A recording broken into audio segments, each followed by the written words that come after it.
한식조리 기능사 기출문제풀이 4회를 시작하도록 하겠습니다. 이번 강좌는 자세하게 문제풀이를 하는 강좌입니다. 만약 여러분들께서 공부를 어느 정도 하시거나 아니면 공부하기 전에 문제풀이 하기 전에 내 실력이 어느 정도인지 직접 점검을 해보시고 싶은 분들은 오른쪽 상단에 보이시는 실전 연습 파트로 들어가셔서 직접 해설을 듣기 전에 시험을 한번 쳐보시는 것도 참 좋은 방법이라고 생각합니다. 그리고 공부를 다 하시더라도 실전 연습으로 들어가셔서 내가 어느 정도 문제를 풀 수 있는지 반드시 점검하는 시간을 가졌으면 좋겠습니다. 여러분들의 구독과 좋아요, 댓글은 저에게 정말 큰 힘이 됩니다. 오른쪽 하단에 보이시는 구독 버튼 지금 눌러주시고 이제 공부 시작하도록 하겠습니다. 식품에 오염된 미생물이 증식하여 생성한 독소에 의해 유발되는 대표적인 식중독은 답은 2번 황색 포도상 구균 식중독. 미생물이 증식하여서 독소를 생성하고 그 독소를 먹고 생기는 식중독입니다. 황색 포도상 구균 식중독. 1번과 3번과 4번은 감염형 식중독입니다. 자, 식중독의 정의에 대해서 보시면 식중독 정의, 식품위생법 제2조 이 법에서 사용하는 용어의 뜻은 다음과 같다. 14호에 보시면 식중독이란 식품 섭취로 인하여 인체에 유해한 미생물 또는 유독물질에 의해 발생하였거나 발생한 것으로 판단되는 감염성 질환 또는 독소형 질환을 말한다. 자, 그래서 미생물이나 유독물질에 의해서 그 자체에 의해서 감염이 되거나 또는 미생물 또는 유독물질에 의해서 어떠한 독소가 생겨서 그 독소가 입안으로 섭취가 되어서 생기는 질환을 말합니다. 자, 우리 미생물에 대해서 먼저 보겠습니다. 자, 미생물은 세균성이 있고요. 바이러스성이 있어요. 자, 그 중에 세균성에서는 감염형, 독소형 나뉩니다. 자, 세균성에서 감염형은 세균 자체를 먹음으로써 세균에 의해서 그 자체가 감염이 되는 것을 말하고요. 독소형은 자, 세균이 있는데 그 세균이 음식에 독을 뿜어요. 그래서 세균이 있으면 그 세균이 음식에 독을 뿌리면서 그 독에 의해서 음식이 문제가 되었고 그 음식을 섭취하면서 우리 몸에 식중독을 일으키는 거예요. 쉽게 말해서 세균이 뿌려놓은 독 때문에 식중독이 생기면 독소형, 세균 자체를 먹고 감염이 되면 감염형이 되는 겁니다. 자, 먼저 감염형을 먼저 볼게요. 자, 우리가 외워야 할 것은 사실 독소형입니다. 감염형은 너무 많기 때문에 독소형을 제대로 외우고 그 다음에 감염형 중에서 반드시 나오는 것들이 있어요. 그 위주로 외워주시면 시험 칠 때 문제가 없습니다. 자, 먼저 감염형을 보시면 살모넬라 식중독이 있습니다. 살모넬라 식중독은 육류, 난류, 자, 달걀이죠. 대표적인 것, 어패류, 채소 등 자, 여러 가지 식품에서 식중독이 유발됩니다.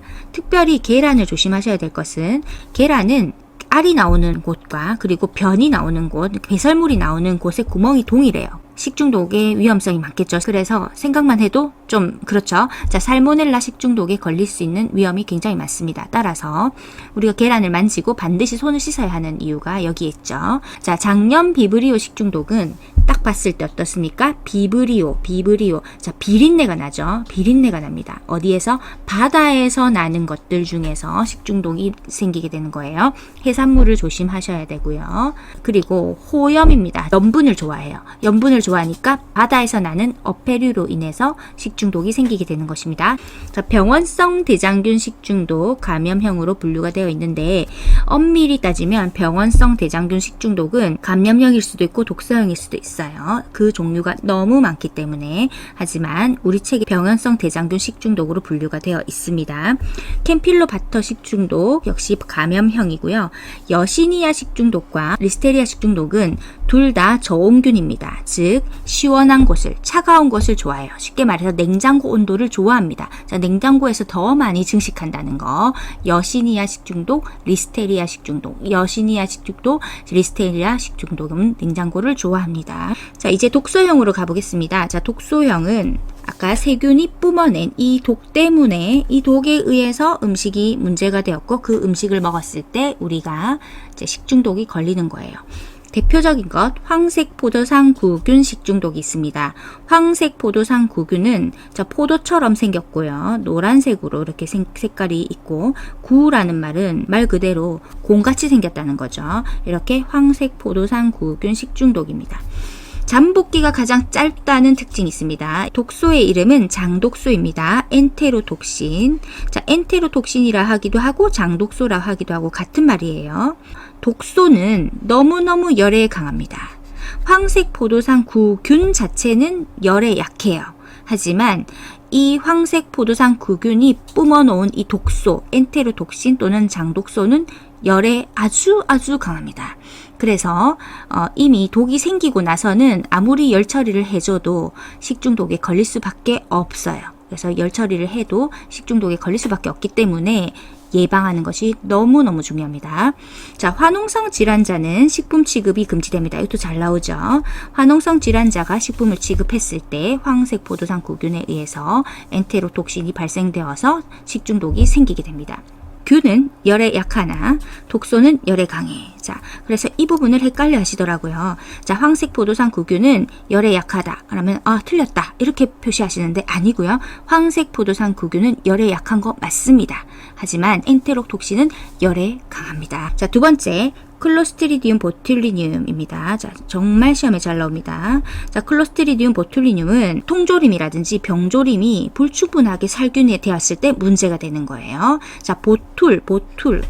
영어로 보틀이 뭐죠? 병이잖아요. 그래서 딱 밀봉이 되어야 되는데 살균이 잘 안 된 그런 병조림, 통조림을 상상해 보세요. 클로스트리디움 보툴리늄. 얘는 가장 치사율이 높습니다. 이 독소의 이름은 뉴로톡신이에요. 뉴로톡신은 열에 약합니다. 80도에서 30분 가열 시 사멸해요. 다시 뉴로톡신은 열에 약합니다. 아까 말씀드린 황색 포도상 구균하고 클로스트리디움 보툴리늄은 다르죠. 반대입니다. 황색 포도상 구균 자체는 열에 약하지만 엔테로톡신, 독은 열에 강했어요. 근데 클로스트리디움 보툴리늄은 균은 열에 강해요. 하지만 뉴로톡신이라는 독소는 열에 약합니다. 살균이 불충분한 통조림, 병조림이 원인입니다. 이따 시험에 나왔던 겁니다. 통조림이나 소시지 등 위생적 가공이 필요하고요. 저온 보관을 해야 한다는 것이 예방책이 되겠습니다. 클로스트리디움 퍼프리젠스 식중독 보이시나요? 다 같은 이름으로 웰치균이라고 합니다. 같은 말이에요. 퍼프리젠스 식중독이라고 할게요. 퍼프리젠스 식중독 웰치균은 생체 내 독소형입니다. 이 말은 뭐냐면은 입으로 들어갈 때는 이제 세균이 들어가는 거예요. 그래서 그 우리 몸 안에서 독성이 형성되는 거죠. 그래서 독소형으로 분류를 해놨습니다. 근데 유명한 책들에 보시면은 이 웰치균을 감염형으로 분류해 놓은 곳이 있기 때문에 그것은 틀렸거든요. 그래서 이 분류를 잘 기억을 해 두시면 되겠습니다. 퍼프리젠스 식중독. 웰치균은 다량의 음식을 제조하는 집단 급식시설에서 정말 많이 생겨요. 퍼프리젠스 식중독, 즉 웰치균은 혐기성균입니다. 다량의 음식을 한꺼번에 만들기 위해서 가열을 하죠. 그러면 내부 공기가 방출돼서 음식물 내부는 공기가 없는 상태가 돼요. 그러면서 식품을 다시 냉각을 하면은 웰치균이 증식하기 정말 좋아요. 5, 60도에 웰치균이 증식을 하거든요. 그리고 다량으로 이렇게 음식을 하기 때문에 음식의 중간에는 공기가 들어갈 수가 없잖아요. 그렇기 때문에 웰치균의 식중독이 정말 많이 일어납니다. 웰치균의 오염은 가축과 가금류가 도살장에서 해체되는 과정에서 발생하고요. 쇠고기, 닭고기가 가장 흔한 감염 원인이 됩니다. 그래서 급식시설에서 퍼프리젠스 식중독이 많이 일어나고 있어요. 바실러스 세레우스 조금 어려운데요. 요까지만 설명할게요. 바실러스 세레우스는 두 가지가 있습니다. 구토형이 있고 설사형이 있어요. 구토형은 오염된 쌀이나 곡물이나 볶음밥 등에서 나옵니다. 그래서 볶음밥 증후군이라고 하는데 실제로 어떤 학생이 한 일주일 정도 된 스파게티 면을 먹고 10시간쯤 뒤에 사망한 케이스가 있었어요. 이때 이 바실러스 세레우스 구토형의 이제 식중독이 걸린 거죠. 이것은 독소형입니다. 그런데 바실루스 세레우스라고 해서 그냥 구토형인지 설사형인지 구분하지 않고 또 어떤 책에는 감염형에 탁 넣어놓기도 했거든요. 그래서 이 분류들이 아직까지 정확하지 않다라는 거 아시고 공부를 하시면 되겠습니다. 자, 바실루스 세레우스 식중독 설사형 같은 경우는 이게 체내에서 독성이 형성되니까 이것을 이 설사형을 또 감염형에 넣기도 해요. 선생님 말 들으니까 너무 헷갈린다 이렇게 생각하실 수 있잖아요. 자, 그래서 바실루스 세레우스 중에서 자, 볶음밥 증후군에 해당하는 거 구토형 있죠. 볶음밥 증후군에 해당하는 거 그것은 독소형이다. 이 정도 기억하시고 자, 요런 게 있다라는 거 아시면 되겠고요. 여러분들이 진짜 기억해야 될 건 뭐냐면은 살모넬라 식중독, 장염 비브리오 식중독, 그리고 여시니아, 리스테리아, 황색포도상 구균과 클로스트리디움 보툴리늄의 특징들, 그리고 이제 웰치균 정도까지는 확실하게 아셨으면 좋겠습니다. 바이러스성 공기나 접촉하거나 물에 의해서 접촉이 되죠. 노로바이러스, 로타바이러스, 아스트로바이러스, 장관 아데노바이러스, 그다음에 간염 A 바이러스, 간염 E 바이러스 등이 있습니다. 자, 식중독 파트는 처음 들으면 너무 정신이 없어요. 그래서 하나씩 그때마다 그냥 외워두시면 됩니다. 그리고 기본적으로 미생물이 세균성이 있는데 그 세균성에서는 감염형과 독소형이 있다. 아, 감염형은 이러이러한 것이고 독소는 독에 의해서 생기는 것이다. 라고 기본 분류를 한 다음에 황색포도상 구균과 클로스트리디움 보툴리늄 퍼프리젠스 식중독 즉 웰치균은 독소형이다. 분류를 일단 먼저 하시고 하나하나 외워두시면 좋겠습니다. 보고와 모시조개 섭취 시 식중독을 유발하는 독성 물질을 순서대로 나열한 것은 답은 2번 테트로도톡신, 베네루핀. 자, 보고의 독은 테트로도톡신입니다. 테트로도톡신입니다. 여러분들은 어떻게 외우셨는지 모르겠지만 저는 예전에 이제 오락실에 가면은 테트리스 있죠. 테트리스 바로 옆에 보면 이렇게 물방울 모양으로 똑같은 색깔 탁탁 터트리는 거 있었거든요. 그게 꼭 보고같이 동글동글하게 생겨서 이 보고를 보면은 그 테트리스 옆에 있는 그 동글동글한 색깔 같으면 이렇게 탁 터트리는 거 있잖아요. 그 오락이 생각이 나더라고요. 그래서 테트로도톡신, 테트리스 옆에 있던 거 이렇게 생각을 하면서 그냥 외워버렸어요. 그래서 각자 이렇게 잘 외우실 수 있으면은 그렇게 외우시면 좋아요. 테트로도톡신이고요. 자, 모시조개는 어떻게 했었죠? 우리 계속 했었던 거. 모시조개는 바다에 있잖아요. 모시조개하고 바지락하고 굴을 바닷가 근처에서 채취를 해서 배에 실었죠. 모시조개, 바지락, 굴. 어디에 있지? 모시조개 어디 있지? 배에 있네, 베네루핀. 이렇게 외웠었어요. 곰팡이 독소와 독성을 나타내는 곳을 잘못 연결하는 것은 답은 1번 아플라톡신, 신경독. 자, 아플라톡신 신경독이 아닙니다. 자, 우리 곰팡이 독소에 대해서 정리를 한번 해보겠습니다. 자, 곰팡이 독은 곰팡이가 생산하는 2차 대사산물로 이를 진독균이라고 합니다. 곰팡이의 생육 조건은 온도가 20에서 25도씨, 상대 습도 80% 이상, 수분 활성도 0.8 이상, 그리고 산도 pH는 4.0 정도의 산성 환경입니다. 자, 곰팡이 독의 종류가 있는데요. 지금 보시면 뒤에서 이제 공부를 할 것이 곰팡이 독소 자체로 공부를 할 건데 좀 다른 분류로 이렇게 이제 단일로 이렇게 나오는 게 있고요. 자, 이것이 간장독이냐, 신장독이냐, 신경독이냐, 피부염을 일으키는 독소냐라고 해서 어디에 속하느냐라고 묻는 질문과 또 단일로 이렇게 묻는 게 또 따로 있어요. 자, 곰팡이 독의 종류 보겠습니다. 아플라톡신이라는 독이 있어요. 아플라톡신은 아플라톡신 중독입니다. 어떤 식품에서 나오냐면은 땅콩, 옥수수, 쌀, 보리와 같은 곡물에서 이 곰팡이 독이 발생이 되는 거예요. 자, 이 아플라톡신이라는 독이 계속 섭취가 되게 되면은 간독성 물질이에요. 간암을 유발합니다. 간암. 그래서 간독성입니다. 간에 독한 거예요. 자, 간암을 유발한다. 아플라톡신 간암을 유발합니다. 이것을 예방하려면은 곡류는 수분 함량이 13% 이하로 만들어줘야 되고요. 땅콩은 7% 이하로 저장해서 독소 발생을 예방해야 합니다. 시트리닌은 황변미 중독입니다. 자, 한자로 황, 누를 황자, 변은 변한다. 미는 쌀미, 그러니까 쌀이 누렇게 변한 거 있죠. 거기에서 중독이 되는 거예요. 쌀이 누렇게 되는 곳에서 시트리닌이라는 독이 나오는 거예요. 쌀의 수분량이 14에서 15%가 되면은 노랗게 변하는 현상이 나타나죠.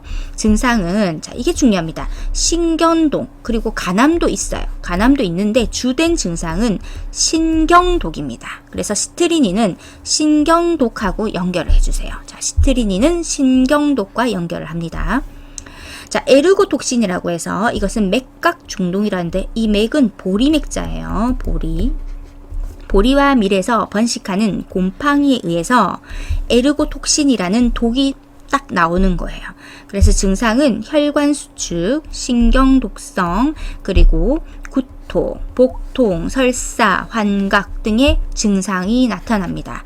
에르고톡신입니다. 자, 이렇게 단일 문제로 이렇게 그냥 물어봐요. 아플라톡신, 시트리닌, 에르고톡신. 자, 맥각 중독은 에르고톡신, 황병미 중독은 시트리닌, 아플라톡신 중독은 아플라톡신이란 독이 나온다. 이런 식으로 그대로 외워주시면 되겠습니다. 자, 한번 외워볼게요. 아플라톡신 중독은 아플라톡신.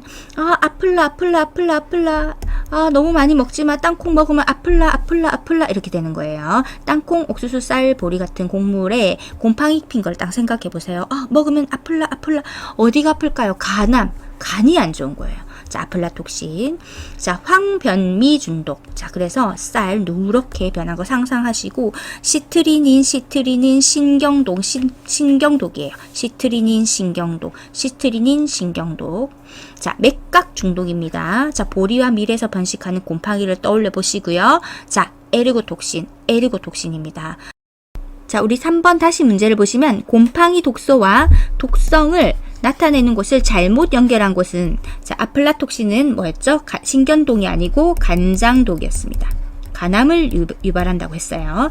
오클라톡신은 신경독도 있고 간장독도 있거든요. 근데 기본적으로 간장독으로 분류를 했고요. 시트리닌은 신장독입니다. 자, 시트리닌은 신장독입니다. 스테리그마토시스틴은 간장독입니다. 스테리그마토시스틴은 간장독.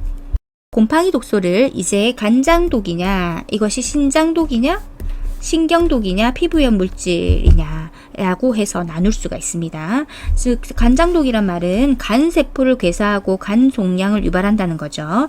아까 살펴봤던 아플라톡신 있었고요. 오클라톡신, 루테오스키린, 루브라톡신, 아이스란디톡신, 스테리그마토시스틴 있습니다. 자, 아플라톡신, 오클라톡신, 루테오스키린, 루브라톡신, 아이스란디톡신, 스테리그마토시스틴 있습니다. 간세포의 괴사, 간 종양을 유발하고요. 자, 신장독은 자, 시트린입니다. 이거 황변미 독이었죠. 자, 시트리닌, 신장 급성 만성 장애를 유발합니다. 시트리닌. 신경독은 말토리진, 파툴린, 시트레오비리딘 있습니다. 뇌와 중추 신경 장애를 유발합니다. 자, 신경독이고요. 피부염 물질은 스포리데스민, 햇빛에 노출 시 피부염 유발이 잦습니다. 자, 이렇게 곰팡이 독소가 있는데 이것을 분류하는 것들이 중요합니다. 아플라톡신은 간장독이야. 시트리닌은 신장독이야. 이렇게 파툴린은 신경독이야. 이런 식으로 구분하시는 거 필요합니다. 4번 식품과 독성분이 연결이 틀린 것은 답은 4번 메실과 베네르핀 연결이 틀렸습니다. 자, 메실은 아미그달린이죠. 아미그달린. 자, 아미그달린. 메실 아미그달린입니다. 청매, 살구씨, 복숭아씨의 독이 아미그달린이고요. 베네르핀은 아까 앞에서 했죠. 자, 모시조개, 바지락, 굴을 바다 근처에서 잡아서 배에 실었죠. 어디 있지? 모시조개, 바지락, 굴은 어디 있지? 배에 있네. 베네르핀입니다. 5번 식품의 부패 시 생성되는 물질과 거리가 먼 것은 답은 3번 글리코겐입니다. 글리코겐은 동물의 간이나 근육에 저장된 다당류로서 에너지원으로 사용됩니다. 따라서 부패와 직접적인 연관이 없습니다. 글리코겐은 우리가 에너지가 필요할 때 포도당으로 분해가 돼서 에너지 공급을 해주고요. 여러분들께서 공복에서 운동을 하실 때 생각해 보시면 이해가 쉬워요. 공복에서 뭘 먹지 않아도 에너지가 나오잖아요. 공복에서 운동을 할 때 이때 글리코겐이 포도당으로 분해가 되어서 우리가 운동을 할 수 있는 에너지를 주는 거죠. 자, 1번에 보시면 암모니아는 단백질 분해 과정에서 생기는 것이고요. 식품이 부패 시 발생이 합니다. 딱 봐도 느낌이 이제 부패 때 생성되는 것 같죠. 자, 트리메틸아민은 식품의 선도를 나타내는 지표로서 어류가 부패할 때 생성되는 겁니다. 어떻게 했냐면 나무가 있어요. 트리가 나무잖아요, 영어로. 자, 나무에 생선이 매달려 있는 거예요. 생선이 물에 있어야 되는데 나무에 매달려 있으면 바로 부패하겠죠. 트리메틸아민입니다. 4번의 아민도 단백질 분해 시 생기는 유기화합물로서 식품 부패 시 발생합니다. 6번 카드뮴이나 수은 등의 중금속 오역 가능성이 가장 큰 식품은 답은 2번 어패류입니다. 카드뮴이 중독되면 이타이병이죠. 아프다 병이었죠. 이타이병. 주요 증상으로는 골절이나 신체 조직 손상 등이 있고요. 너무너무 아프다고 합니다. 자, 수은은 미나마타라는 지역에서 처음 나타났다 해서 미나마타 병이라고 하는데 이 병 역시 오염된 어패류의 섭취로 인해서 발생하였습니다. 살모넬라균에 의한 식중독의 특징 중 틀린 것은 자, 답은 1번 장독소 엔테로톡신에 의해서 발생한다. 자, 틀렸죠? 우리 아까 앞에서 정리했습니다. 엔테로톡신 장독소는 황색 포도상 구균에 의한 구균에 의해서 생긴 독소입니다. 그죠? 황색 포도상 구균에 의한 독소로 생긴 식중독이죠. 이것은 독소형 식중독입니다. 살모넬라균에 의한 식중독은 감염형 식중독입니다. 원인 식품은 대부분 동물성 식품 맞습니다. 육류라든지 난류, 어패류, 그 가공품, 그리고 우유 및 유제품, 일부 채소에 의해서도 발생되지만 대부분 동물성 식품입니다. 특별히 계란 조심해야 됩니다. 그죠? 난류, 계란 조심. 주요 증상은 일반적인 식중독 증상이에요. 메스꺼움, 구토, 복통, 심한 발열이 있습니다. 잠복기는 평균적이죠. 12시간에서 24시간 사이입니다. 기본적인 식중독의 증상이 나타나는 살모넬라균 식중독입니다. 감염형 식중독이었고요. 8번 통조림 관의 주성분으로 과일이나 채소류 통조림에 의한 식중독을 일으키는 것은 답은 1번 주석입니다. 통조림 관의 주성분은 주석입니다. 원소기호로는 SN이죠. 9번 도마의 사용 방법에 관한 설명 중 잘못된 것은 답은 4번 세척 소독 후에는 건조시킬 필요가 없다. 아니고요. 건조시켜야 합니다. 자, 젖은 도마 그대로 보관을 하면은 세균 증식이 심해지게 되기 때문이죠.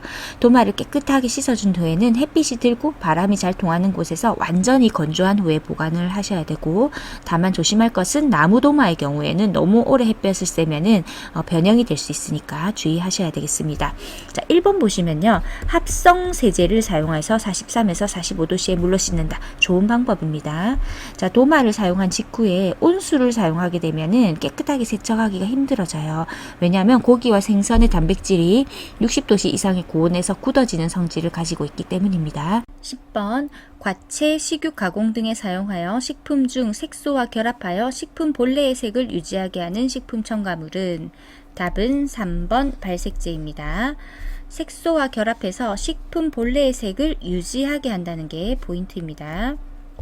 식품 첨가물의 기준 및 규격을 보시면 여러분들께서 스톱하셔서 한번 쭉 읽어보시고요. 저는 노란색만 좀 읽도록 할게요. 자, 식품 첨가물의 용도란에서 쭉 있고요. 자, 각 용어의 뜻은 다음과 같다. 감미료란 식품에 단맛을 부여하는 식품 첨가물을 말한다.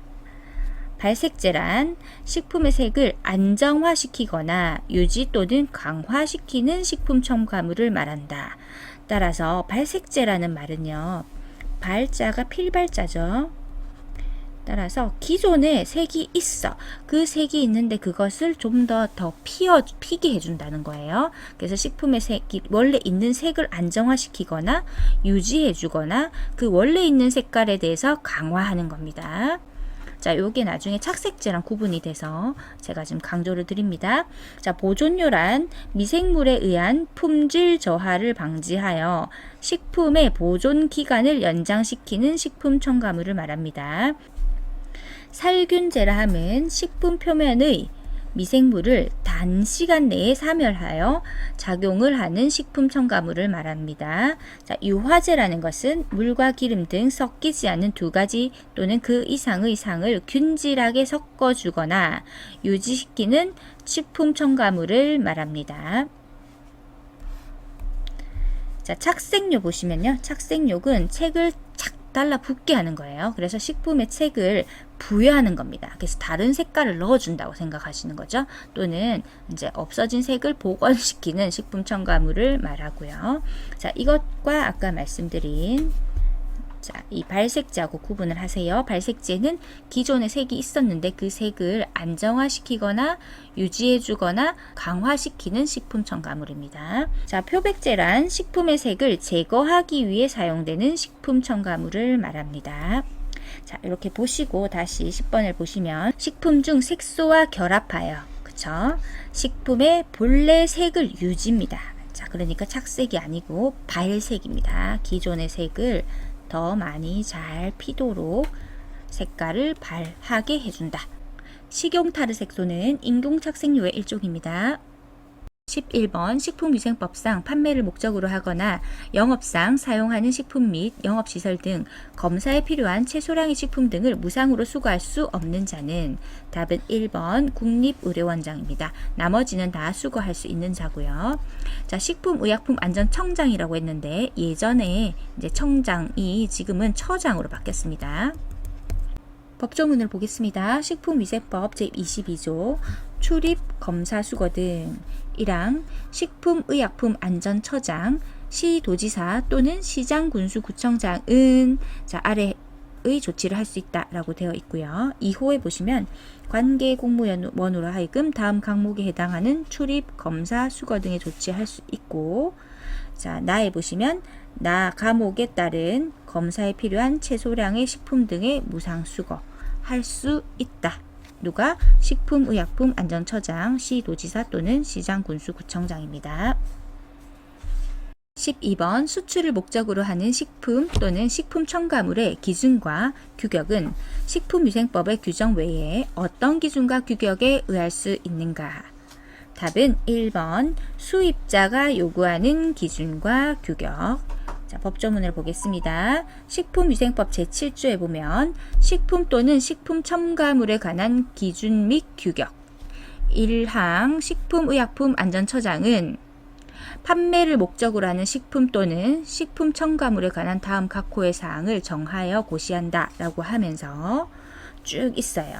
자, 그리고 3항에 보시면 수출할 식품 또는 식품 첨가물의 기준과 규격은 제1항과 2항에도 불구하고 수입자가 요구하는 기준과 규격을 따를 수 있다 라고 해서 수입자가 요구하는 기준과 규격을 더 추가해 놓았습니다.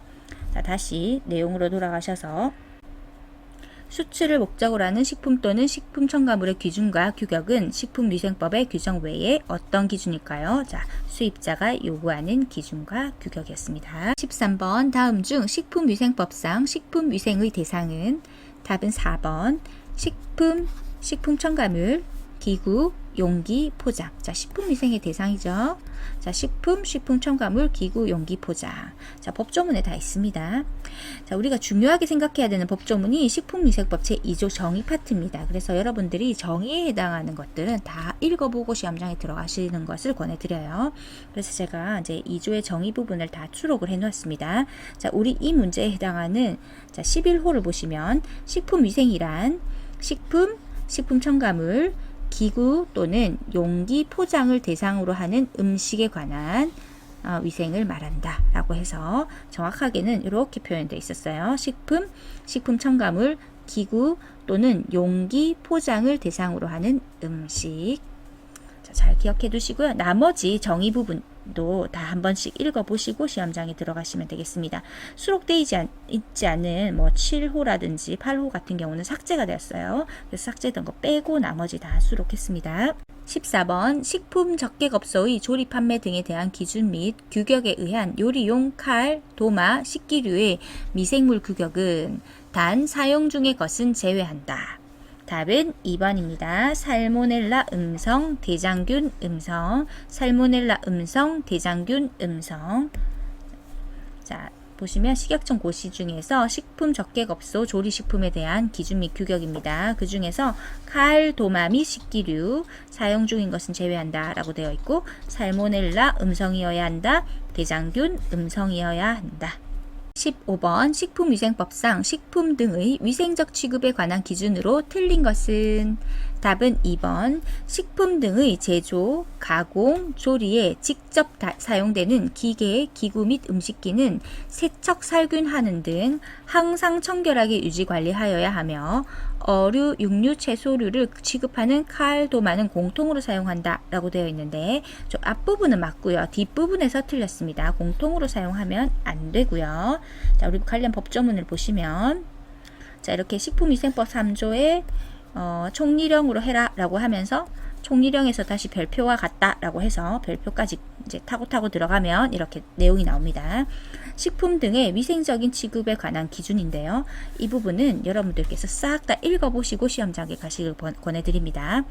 7호를 보시면 식품 등의 제조, 가공, 조리에 직접 사용되는 기계, 기구 및 음식기는 사용 후에 세척, 살균하는 등 항상 청결하게 유지 관리하여야 하며 어류, 육류, 채소류를 취급하는 칼, 도마는 각각 구분하여 사용하여야 한다 라고 해서 구분하여 사용하여라 라고 되어 있습니다.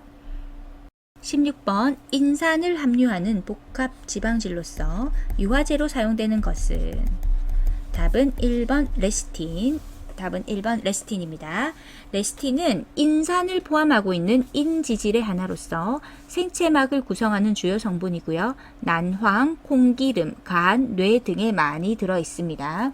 레시틴은 유화제로 쓰이는데 물과 기름과 같이 섞이지 않은 물질들을 잘 섞이게 하는 역할을 합니다. 그래서 식품 제조, 특히 초콜릿, 그다음에 마요네즈, 샐러드 드레싱 등에서 많이 사용되죠. 17번 하루 필요 열량이 2700kcal일 때 이 중 14%에 해당하는 열량을 지방에서 얻으려고 할 때 필요한 지방의 양은? 자, 답은 2번 42g이고요. 자, 계산을 해보겠습니다. 하루 필요 열량이 2700kcal일 때죠. 자, 그 중에서 14%니까 자, 100분율이죠. 2700 곱하기 100분의 14가 되죠. 이 퍼센트가 자, 100분의 1이라고 생각하시면 돼요. 자, 는 계산하면 자, 27 곱하기 14로 지환이 되고 변화가 되고 자, 요거는 27 곱하기 10 해서 270 더하기 27 곱하기 4 하면은 108이 되죠. 즉 378kcal가 됩니다. 자, 그래서 하루 필요 열량이 2700칼로리이고 그 중에 14%가 378kcal이에요. 그에 해당하는 열량을 자, 어디서? 지방에서 얻으려고 합니다. 지방은 1g당 9kcal의 열량을 내죠. 따라서 378에서 9를 나누면 되겠죠. 378 나누기 9 하면 42가 됩니다. 즉 42g이 필요하죠. 18번 전분의 호정화를 이용한 식품은? 답은 4번 뻥튀기. 자, 호정화를 보겠습니다. 호정화는 덱스트리니제이션이죠. 전분을 이루고 있는 분자들의 결합이 끊어져서 짧은 사슬의 덱스트린이 생성됩니다. 자, 그래서 잘 녹게 돼요. 일반적으로 호정화는 수분이 희박한 상태로 140도 이상으로 건열하여 열을 가해서 이루어지는 과정을 말하나 효소의 작용을 통해 작은 분자로 분해하기도 합니다. 물리적 상태만 변화하는 호화와는 달리 화학적 분해에 의해서 분자량이 작아진 상태이기 때문에 물의 용해성이 높아지고 증가한다. 잘 녹는다라는 뜻이죠. 예를 들면은 뻥튀기나 미숫가루, 누룽지, 팝콘 등에 해당합니다. 자, 정리하면은 호화 전분보다 물에 녹기 쉽습니다. 호화 전분은 밥을 한 상태를 생각하시면 돼요. 그것보다 뻥튀기, 미숫가루, 누룽지, 팝콘이 물에 녹기 쉽고요. 효소의 작용을 받기가 쉽기 때문에 소화가 되게 잘 됩니다. 그리고 다시 노화로 바뀌는 거, 호화에서 노화로 바뀌는 딱딱하게 되는 그 발생이 억제가 됩니다. 화학적으로도 달라진 상태이기 때문에 그렇죠. 19번 어묵의 탄력과 가장 관계 깊은 것은 답은 2번 염용성 단백질 그리고 미오신입니다. 자, 염용성이란 말은 염분에 잘 녹는다 라는 뜻이죠. 자, 연제품은 우리가 좋아하는 오뎅을 생각하시면 됩니다. 탱글탱글한 오뎅을 생각하시면 되고요. 어육에 소금을 넣고 고기를 갈아요. 그래서 그 고기 가리한 육에 부원료들을 넣습니다. 이제 맛과 향을 내는 부원료를 넣고 가열하면은 탄력 있는 겔로 생기게 돼요. 자, 가공 원리는 어육에 2에서 3%의 식염을 강합니다.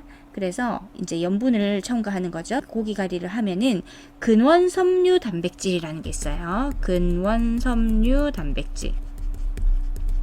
주된 것이 미오신과 그리고 액틴이라는 게 있어요.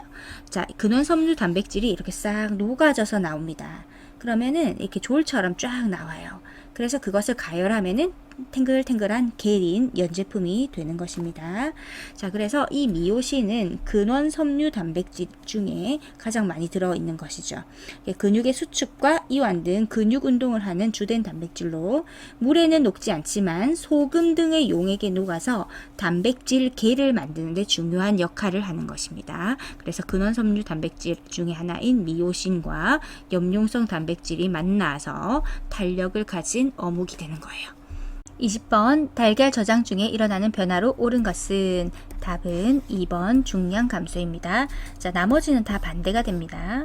자, 달걀 그림을 보시면 달걀은 크게 난과 껍질, 그리고 흰자, 난백, 노른자, 난황으로 구성되어 있습니다. 달걀을 보시면은 이렇게 뾰족한 부분이 있고 뭉퉁한 부분이 있죠. 이 뭉퉁한 부분에 보시면 기실이라고 있어요. 자, 공기가 들어가 있는 곳이고 이 기실과 그리고 이 노른자 사이에 알끈이 있어요. 자, 알끈이 있어서 노른자가 흔들리지 않고 중앙에 잘 붙어 있도록 도와주는 역할을 합니다. 자, 달걀의 저장 중 변화를 보시면 수분이 이제 시간이 지나면 이제 증발하게 되죠. 따라서 중량은 감소하고 기실은 증대합니다. 자, 여기 있는 기실은 증대하죠. 중량은 감소합니다. 시험에 나왔죠. 자, 흰자 수분이 노른자로 이동을 해요. 수분이 노른자로 이동하면 흰자의 중량과 부피는 감소하고 노른자의 중량과 부피는 증가합니다. 그러면 노른자는 막이 원래 있었죠. 그 막이 얇아지게 되어서 쉽게 파손하게 됩니다. 자, 그리고 흰자 안에 있는 CO2가 있어요. 이것이 외부로 발산하게 됩니다. 그러면 흰자의 pH는 증가하게 되고요. 흰자 단백질 변성으로 인해서 수양화라고 합니다. 수양화는 낮은 점성, 자, 낮은 점성, 물처럼 된다는 뜻이죠. 그리고 노른자의 흔들림으로 인해서 유통 중 노른자 파손 위험이 있을 수 있습니다. 앞에 문제를 다시 보시면, 자, pH는 어떻게 되죠? 증가된다 했고요. CO2가 이제 빠져나가면서 수양 난백은 증가합니다. 그리고 난항 계수는 감소하게 되죠. 21번 사과를 깎아 방치했을 때 나타나는 갈변 현상과 관계없는 것은 답은 4번 섬유소입니다. 사과의 갈변 현상은 산화효소, 자, 주로 폴리페놀 옥시다제죠. 산화효소와 산소 그리고 페놀류의 상호작용에 의해서 생기는 것이고요. 섬유소는 직접적인 연관이 없습니다. 12번 생식기능 유지와 노화 방지의 효과가 있고 화학명이 토코페롤인 비타민은 답은 4번 비타민 E입니다. 토코페롤의 티읕을 보시면 이렇게 생겼잖아요. 토 그리고 비타민 E도 티읕처럼 생겼죠. 이렇게 외우시면 되겠습니다. 자, 생식기능 유지, 노화 방지의 효과가 있습니다. 23번 다음 중 알리신이 가장 많이 함유된 식품은, 자, 알리신은 마늘에 있는 톡 쏘는 느낌을 생각하시면 되는데, 자, 알리신이 가장 많이 들어있는 것은 바로 마늘입니다. 파와 마늘에 많이 들어있죠. 특별히 마늘에 가장 많이 있습니다. 25번 젤라틴의 원료가 되는 식품은 답은 3번 동물의 연골. 자, 젤라틴 동물의 연골입니다. 자, 젤라틴과 한천을 비교해서 시험에 한 번씩 나오기 때문에 보겠습니다. 한천은 원료가 해조류예요. 자, 그리고 젤라틴은 돼지나 소와 같은 동물의 뼈, 피부, 콜라겐입니다. 자, 단백질이고요. 자, 색깔은요. 한천은 희고 투명도가 좀 낮습니다. 불투명하고요. 젤라틴은 투명합니다. 자, 겔 특징은 잘 찢어지며 쫄깃하며 으스러지는 겔 느낌이고요. 자, 젤라틴은 탱글탱글한 식감입니다. 젤리를 생각하시면 되고요. 녹는 점은 한천은 90도 이상 되어야 녹고 젤라틴은 50에서 60도씨만 되어도 녹습니다. 굳는 점은 한천은 40에서 50도씨, 즉 상온에서도 겔화가 가능하고요. 젤라틴은 20도 이하이기 때문에 겔화를 할 때 냉장고에 넣습니다. 자, 사용예는 대표적으로 한천 하면 양갱입니다. 자, 양갱 생각하시고 젤라틴은 젤리 생각하시면 되죠. 그리고 푸딩, 무스 모두 탱글탱글하면서 좀 뭔가 투명하면서 탱글한 느낌이 들죠. 자, 한천과 젤라틴을 비교해서 꼭 익혀두시면 되겠습니다. 26번 두류 가공품 중 발효 과정을 거치는 것은 답은 4번 된장입니다. 27번 영양소와 급원식품의 연결이 옳은 것은 답은 4번 칼슘, 우유와 치즈입니다. 자, 다른 것은 왜 틀렸는지 볼게요. 동물성 단백질, 두부가 아니죠. 쇠고기는 동물성 단백질이고 두부는 식물성 단백질입니다. 비타민 A는 당근과 미역 되어 있는데, 자, 당근은 비타민 A가 풍부하죠. 하지만 미역은 비타민 A가 아니라 미네랄, 요오드와 같은 미네랄이 많습니다. 자, 필수 지방산, 대두유 버터 되어 있는데 필수 지방산은 신체를 구성하는 데 꼭 필요하지만 체내에서는 합성이 되지 않아서 음식으로 반드시 섭취해야 되는 지방산입니다. 자, 그래서 대두유 같은 경우는 오메가3, 오메가6 지방산에 좋은 급원이 됩니다. 하지만 버터는요, 포화 지방산이 많고 필수 지방산의 주요 급원으로 적절하다고 할 수가 없어요. 자, 버터가 아닙니다. 28번 염지에 의해서 연료유괴 미오글로빈으로부터 생성되며 비가열 식육 제품인 햄 등의 고정된 육색을 나타내는 것은 답은 3번 니트로소 미오글로빈. 자, 미오글로빈은 근육세포에서 산소를 저장하고 근육 활동할 때 산소를 공급해 주는 것입니다. 헤모글로빈은 혈액에서 산소를 운반을 하는 것이고 미오글로빈은 근육에서 산소를 운반한다 라고 생각하시면 됩니다.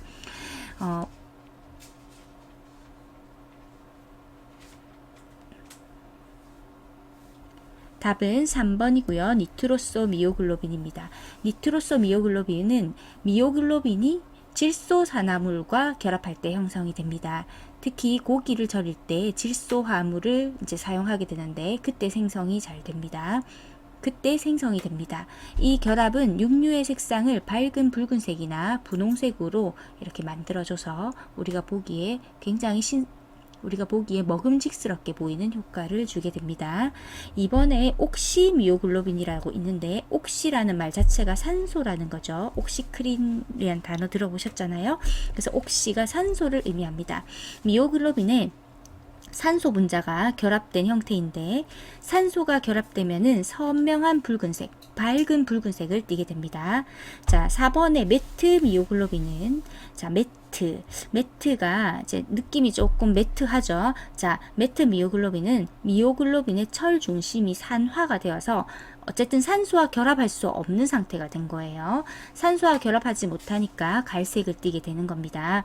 자, 매트 미오글로빈은 오래 보관이 돼서 이제 고기를 너무 오랫동안 보관을 하면 산소랑 계속 접촉을 하게 되니까 이제 어느 순간이 지나면은 이 미오글로빈이 더 이상 산화가 되어서 산소랑 결합할 수 없게 되겠죠. 그래서 갈색을 띠게 되고 또 조리를 할 때 고기가 익게 되면서 매트 미오글로빈이 형성되기도 합니다.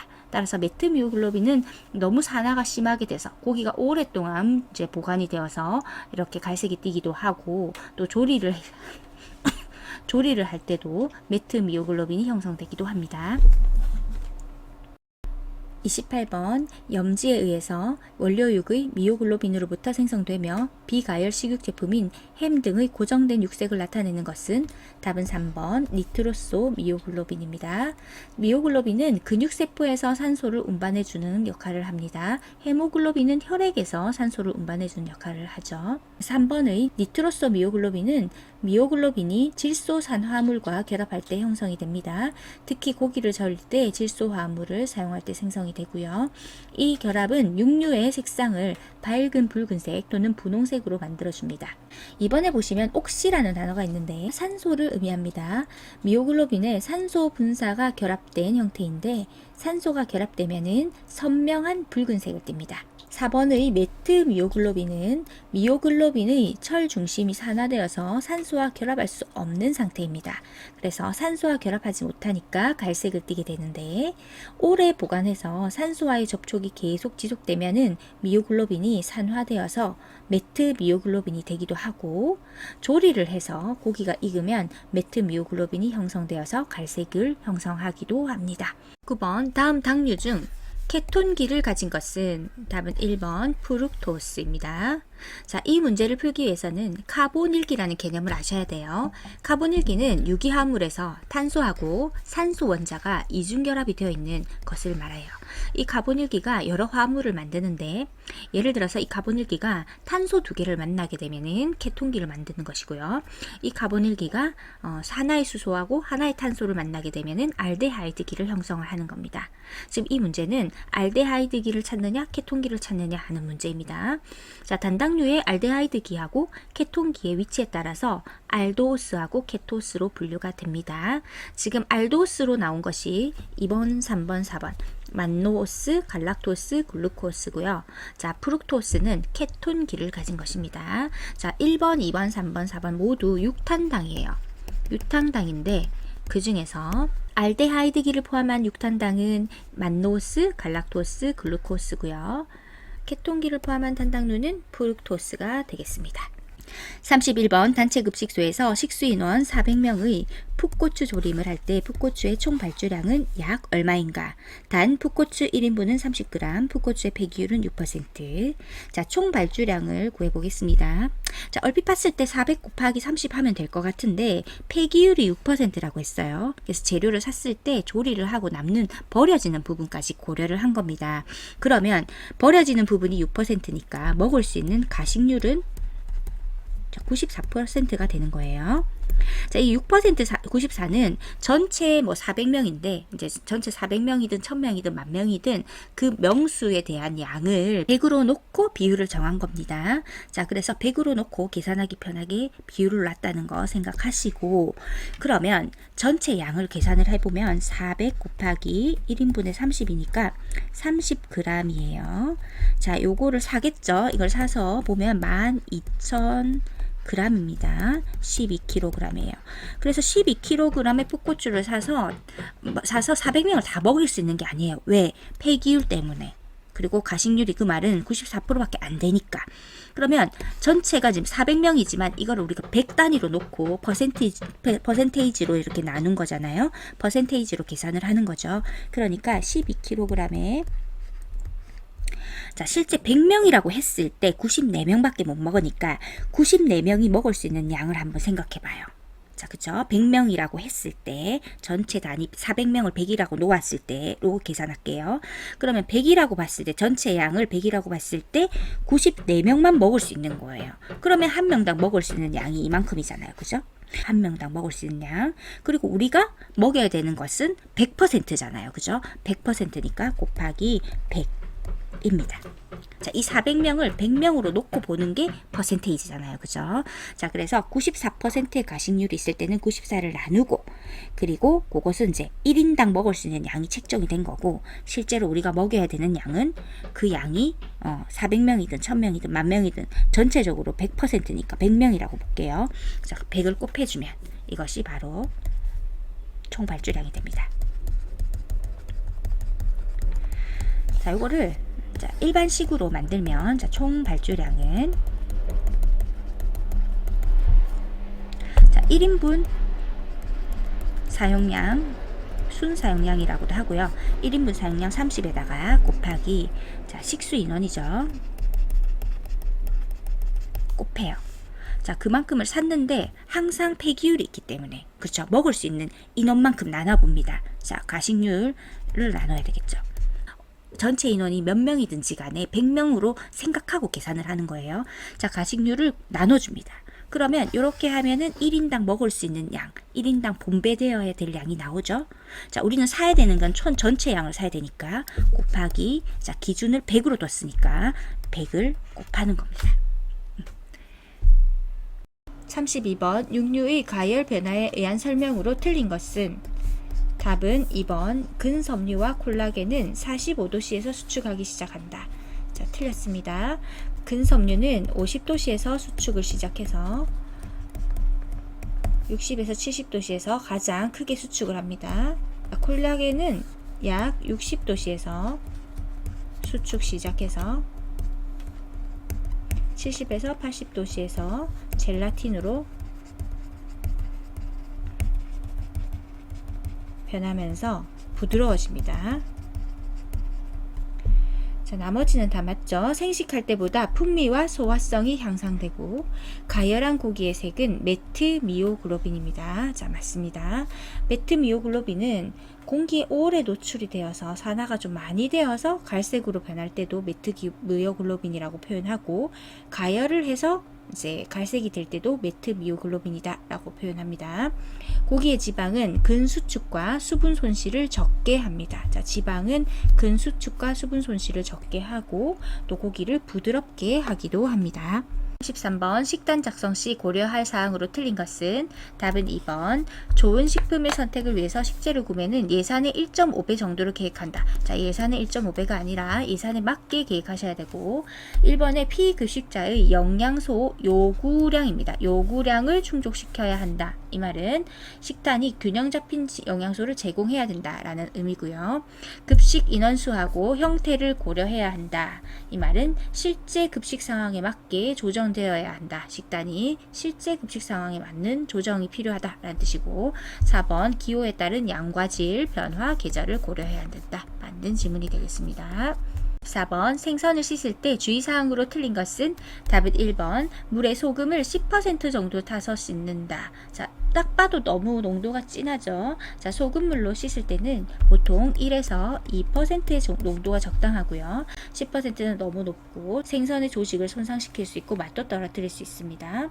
자, 냉수를 사용하고 채표면의 점액을 잘 씻도록 해야 되겠고요. 어체에 칼집을 낸 후에는 씻지 않는다라고 되어 있는데 칼집을 낸 후에 생선을 씻으면은 물이 생선 내부로 스며들어서 육질이 물러지고 맛이 나빠질 수 있습니다. 또 비린내도 더 심해질 수 있어요. 따라서 칼집을 낸 후에는 씻지 않는 것이 좋습니다. 35번 달걀의 열 응고성에 대한 설명 중 옳은 것은 답은 2번 소금은 응고 온도를 낮춰줍니다. 맞습니다. 응고 온도를 낮춰주기 때문에 빨리 응고가 됩니다. 식초는 응고를 지연시키는 것이 아니라 촉진시키고요. 촉진시킨다. 자, 설탕은 응고 온도를 높여주죠. 높여주기 때문에 천천히 응고하게 되어서 응고물이 연하게 됩니다. 온도가 높을수록 자, 온도가 높으니까 가열 시간이 단축되고 자, 높아서 가열 시간이 단축되면은 응고물은 단단해집니다. 36번 자색 양배추, 가지 등 적색 채소를 조리할 때 색을 보존하기 위한 가장 바람직한 방법은 답은 4번 뚜껑을 덮고 소량의 조리수를 사용한다. 뚜껑을 덮고 소량의 조리수를 사용합니다. 자, 적색 채소는 안토시아닌이라는 화합물 때문입니다. 안토시아닌은 pH에 매우 민감하고요. 산성 환경이 되면 색이 더 잘 보존이 돼요. 따라서 뚜껑을 덮어가지고 수증기가 채소 주변에 머물러 있으면 산성 환경을 유지하는 데 도움이 되기 때문에 이제 더 색소가 보존이 잘 되고요.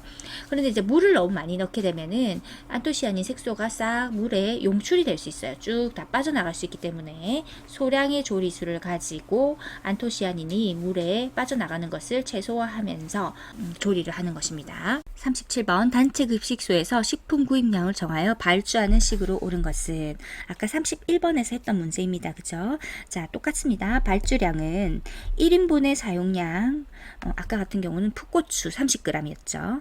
에다가 식수, 사람, 먹을 사람의 수죠. 31번 같은 경우는 400명이었죠. 이렇게 곱하고 가식률, 이제 폐기율을 뺀 나머지잖아요. 먹을 수 있는 부분, 그 율을 나눠줍니다. 그래서 계산하기 편하게 그냥 전체 인원이 몇 명이든지 간에 100명으로 딱 놓았을 때 가식률이 나오는 거예요. 가식률 94% 하면 100명이라고 놓았을 때 94명이 먹을 수 있다는 거죠. 그래서 가식률을 나눠주면 이렇게 계산을 해버리면 요게 1인당 먹을 수 있는 양이 나오는 거죠. 자, 1인당 먹을 수 있는 양에다가 실제 전체 인원을 100이라고 놓고 봤기 때문에 전체 인원 곱하기 100을 곱해주는 겁니다. 여기서 100은 진짜로 100명을 먹인다라는 게 아니고 그 명수 전체를 100으로 봤을 때 가식률을 계산한 거니까, 그래서 이때는 100명이라고 본다는 거죠. 그래서 1인분 순상량 곱하기 식수를 한 다음에 가식률을 나눠주고, 그래서 한 명이 먹을 수 있는 양을 만들어 준 다음에, 자, 우리가 전체 인원을 100이라고 보기로 했잖아요. 그래서 전체 인원 곱하기 100을 하면 발주량이 나옵니다. 38번 냉동 보관에 대한 설명으로 틀린 것은, 답은 3번. 급속 냉동 시 얼음 결정이 크게 형성되어 식품의 조직 파괴가 크다. 아니고요. 급속 냉동을 하면은 얼음 결정이 작게 형성되기 때문에 식품의 조직 파괴가 적고 영양 손실도 적게 됩니다. 자, 반대입니다. 자, 급속 냉동 시 얼음 결정이 작게 형성되기 때문에 식품의 조직 파괴가 적다라고 해야 됩니다. 나머지는 다 맞는 지문이죠. 냉동된 닭을 조리할 때 뼈가 검게 변하기 쉽다. 맞습니다. 자, 냉동된 닭을 조리를 하면은 뼈 안에 있는 철분이 산소하고 결합해서 뼈가 검게 변할 수 있고요. 이것은 상한 음식이 아니기 때문에 먹었을 때 전혀 문제가 없습니다. 떡의 장시간 노화 방지를 위해서는 냉동 보관하는 것이 좋습니다. 그래서 우리가 떡을 사게 되면 다 냉동 보관을 하죠. 자, 네 번째, 서서히 동결하면 해동 시 드립 현상을 초래하여 식품의 질을 떨어뜨린다. 서서히 동결을 하면은 큰 얼음 결정이 형성되기 때문에 해동할 때 세포벽이 파괴가 되고, 이로 인해서 수분과 영양분이 빠져나오는 현상이 있는데 그것이 바로 드립 현상입니다. 이것이 바로 식품의 질을 저하시킵니다. 39번 녹색 채소를 데칠 때 소다를 넣을 경우 나타나는 현상이 아닌 것은, 자, 아닌 것 찾아봅시다. 답은 1번. 채소의 질감이 유지된다. 채소의 질감이 유지되지 않고요, 물러집니다. 질감이 물러진다. 왜냐하면 4번 때문이에요. 채소의 섬유질을 연화시키기 때문에 결론적으로 물러지는 겁니다. 그러니까 1번 아니면 4번이 답이 되겠죠. 두 개의 내용이 상반된 내용이니까. 자, 녹색 채소를 데칠 때 소다를 넣으면은 섬유질을 연화시키기 때문에 결론적으로 채소의 질감은 물러진다. 유지가 되지 않고 물러진다. 이렇게 해야 답이 되겠습니다. 나머지 맞죠? 채소의 색을 푸르게 고정시킨다. 맞습니다. 베이킹소다 자체가 알칼리성을 띠기 때문에 알칼리성은 선명한 초록색을 유지하게 해주고요. 비타민C가 파괴됩니다. 비타민C는 알칼리성 환경에서 분해되기가 쉽기 때문입니다. 40번. 감자의 효소적 갈변 억제 방법이 아닌 것은, 효소적 갈변이라는 것은 식품에 함유된 페놀류에 폴리페놀 옥시다제라는 효소가 작용해서 산화 중합되는 갈색화 반응을 말합니다. 사과나 감자의 갈변, 홍차의 색을 생성하는 것들을 효소적 갈변이라고 합니다. 자, 효소적 갈변은 아까 말씀드렸다시피 식품에 함유된 페놀류가 있었고요. 그리고 효소인 폴리페놀 옥시다제가 있었고, 그리고 산소가 필요했죠. 그래서 효소와 그리고 이제 제품의 기질, 그 식품의 기질, 그리고 산소가 결합해서 산화 중합 반응을 일으키는 것이니까 이 이제 세 가지를 차단을 시켜버리면 되겠죠. 자, 그래서 효소를 억제시킨다든지, 기질을 산소와 차단시킨다든지, 산소를 제거해버린다든지 하는 방법으로 이제 효소적 갈변을 막을 수가 있습니다. 자, 1번에 보시면 아스코르빈산은 비타민C를 말하죠. 비타민C는 산화 방지제예요. 폴리페놀 옥시다제의 산화를 억제할 수가 있어서 효과적이고, 아황산 역시 마찬가지로 효소적 갈변에 효과적입니다. 폴리페놀 옥시다제 효소를 불활성시키는 역할을 합니다. 물에 침지한다는 것은 담근다는 거죠. 산소 접근을 일시적으로 막아줍니다. 평소에 먹는 감자를 질소 첨가하는 것은 현실적으로 맞지가 않습니다. 따라서 옳지 않고, 아스코르빈산 첨가, 아완산 첨가, 물에 침지는 모두 효소적 갈변 억제 방법으로 좋은 방법입니다. 41번 조리용 기기의 사용법이 틀린 것은 답은 1번 필러, 채소 다지기 아닙니다. 영어로 필이라는 말 자체가 껍질을 벗기다 라는 뜻이 있기 때문에 필러 하면은 껍질 벗기는 도구 하면 되겠습니다. 이번에 슬라이서는 일정한 두께로 써는 것이고요. 쇠미기는 쌀 세척하기, 쌀 세척하는 것이죠. 자, 그림이 이렇게 생겼습니다. 자, 쇠미기. 그리고 블렌더는 액체 교반하기인데 교반이란 말 자체가 휘저어 썩는다는 거죠. 액체를 썩는 것, 블렌더입니다. 다 맞습니다. 42번 원가 계산의 목적이 아닌 것은 답은 4번 기말 재고량 측정의 목적. 자, 재고량하고 원가 계산하고는 직접적인 상관이 없습니다. 나머지 가격 결정의 목적 맞죠? 원가 관리의 목적입니다. 맞습니다. 예산 편성의 목적 맞습니다. 43번 조리 시 나타나는 현상과 그 원인 색소의 연결이 옳은 것은 답은 3번 커피를 경수로 끓여 그 표면이 갈색이다. 탄닌계. 자, 맞습니다. 경수는 여러분들이 예전에 센물, 단물 이렇게 배우셨을 때 그 센물을 얘기하는 것이고요. 경수 안에 포함된 칼슘과 마그네슘이 결합해서 이 탄닌이 갈색 침전물을 형성을 할 수가 있습니다. 그래서 커피를 경수로 끓여서 그 표면이 갈색이다. 탄닌계 이렇게 연결하시면 되고 커피 색깔 생각해보면 좀 탄 색깔이잖아요. 그죠? 그래서 탄 색깔이다. 커피는 탄 색깔이다. 탄닌계 이렇게 외우면 되겠습니다. 1번에 산성 성분이 많은 물로 지은 밥의 색은 누렇다 라고 했고 클로로필계 되어 있는데 클로로필계는 자, 녹색 채소하고 연결이 돼 있어요. 따라서 4번에 보시면 데친 시금치 나물이 누렇게 되었다. 이것은 클로로필계 이렇게 연결을 하시면 되겠고요. 클로로필 산성 성분이 많은 물로 지은 밥의 색은 누렇다 라고 할 때 이 누렇다라는 것은 카로티노이드 색소하고 연결이 되면 되겠습니다. 식초를 가한 양배추의 색은 짙은 갈색이다 라고 했는데 양배추는 산성에서는 붉은색, 알칼리성에서는 푸른색이나 녹색을 띱니다. 그래서 짙은 갈색하고는 어울리지 않습니다. 4번 고기를 연화시키려고 생강, 키위, 무화과 등을 사용할 때 관련된 설명으로 틀린 것은 답은 2번 두꺼운 로스트용 고기에 적당하다. 자, 두꺼워서 적당하지가 않습니다. 생강, 키위, 무화과에 단백질 분해 요소가 있는데 요 분해 요소 때문에 고기가 연해지는 거죠. 1번 단백질의 분해를 촉진시켜 연화시키는 방법이다.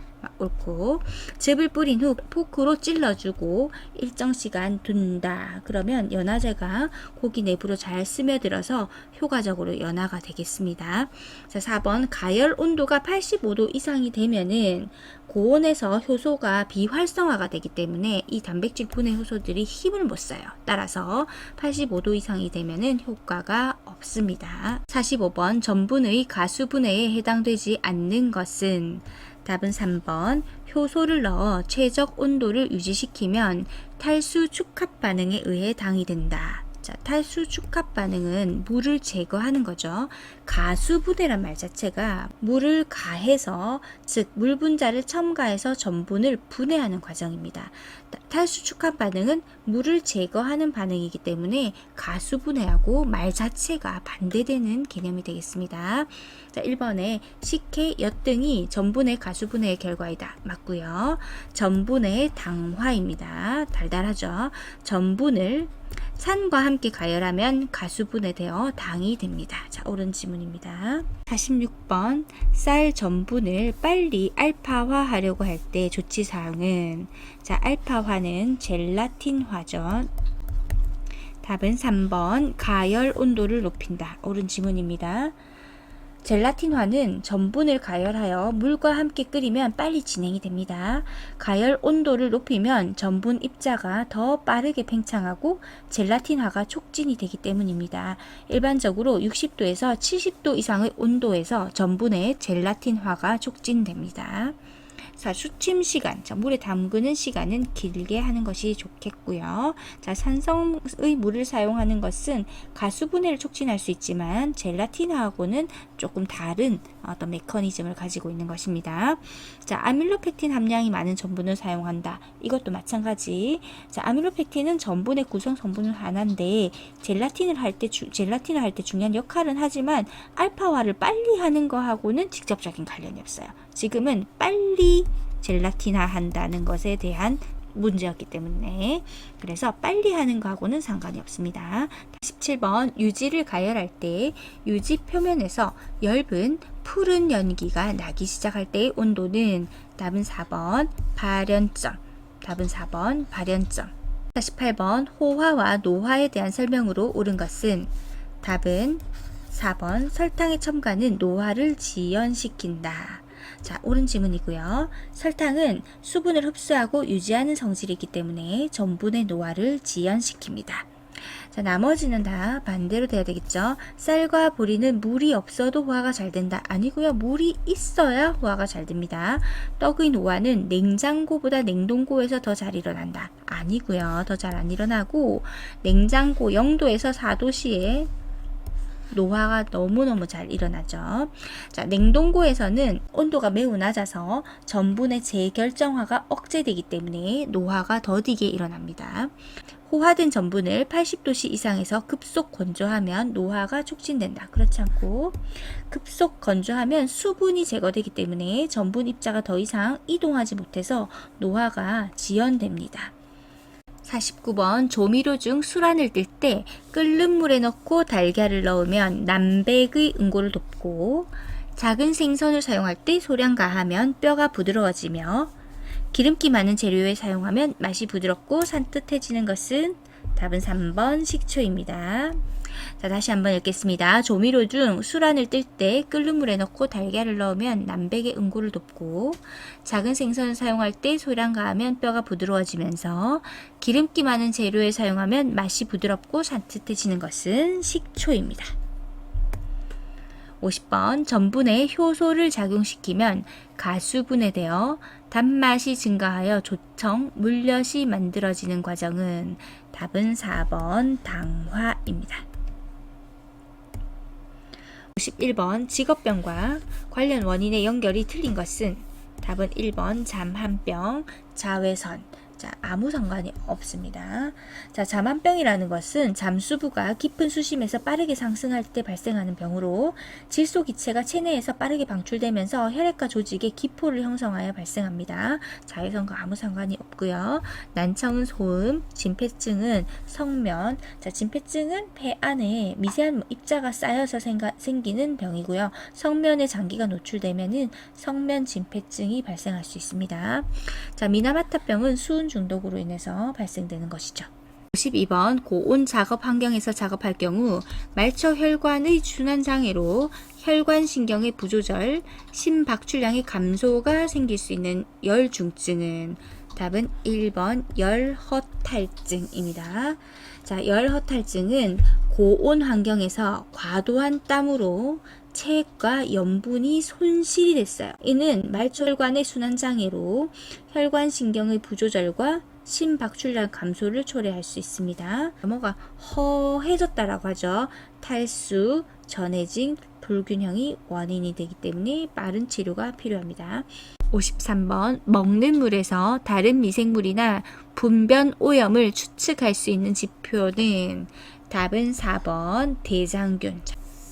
54번 음식물로 매개될 수 있는 감염병이 아닌 것은 답은 3번 일본뇌염. 55번 감염 경로와 질병과의 연결이 틀린 것은 답은 1번 공기감염 공수병. 틀렸고요. 자, 공수병은 즉 광견병은 주로 감염된 동물, 특히 개나 박쥐 등 감염된 동물의 타액을 통해서 전파가 됩니다.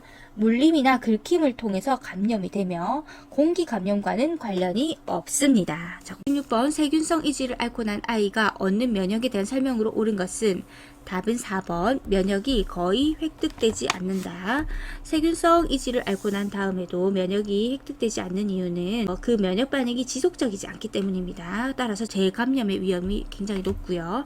인공 면역을 획득한다는 것은 백신 접종을 얘기하는 것이고, 현재 수동 면접은 항체를 직접 주입을 받는 것입니다. 영구 면역이라는 것은 병을 앓고 난 후에 평생 면역이 지속되는 경우를 말합니다. 있습니다. 17번 쥐와 관계가 가장 적은 감염병은 답은 3번 발진티푸스. 발진티푸스는 이로 인해서 이제 몸에 있는 이 있죠. 그것으로 인해서 감염이 되는 것입니다. 패스트 같은 경우는 쥐를 매개로 하여서 숙주로 해서 작용을 했었고요. 자, 신증후군 출혈혈, 유행성 출혈혈 같은 경우는 쥐나 설치류의 배설물이나 분비물에 의해서 이제 옮겨지는 것이고, 렙토스피라스는 쥐의 소변에 의해서 전파가 됩니다. 따라서 오염된 물이나 흙을 통해서 감염이 됩니다. 58번 다수인이 밀집한 장소에서 발생하며 화학적 조성이나 물리적 조성에 큰 변화를 일으켜 불쾌감, 두통, 권태, 현기증, 구토 등의 생리적 이상을 일으키는 현상은 답은 4번 군집도. 자, 군집동은 많은 사람이 밀집된 장소에서 공기의 질이 나빠져가지고 이런 여러 가지 형태의 생리적 이상을 증세를 나타내는 것입니다. 19번 작업장의 조명 불량으로 발생될 수 있는 질환이 아닌 것은 답은 3번 결막염. 결막염은 일반적으로 세균, 바이러스, 알레르기 등의 원인으로 발생하는 눈의 염증으로서 조명 불량과 직접적인 관련은 없습니다.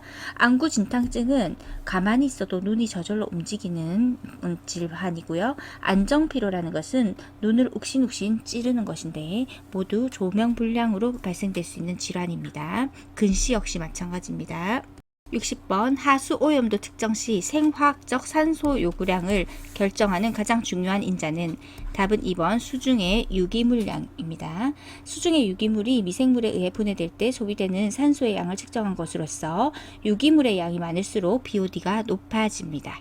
60번까지 공부하시느라 모두 수고 많으셨습니다.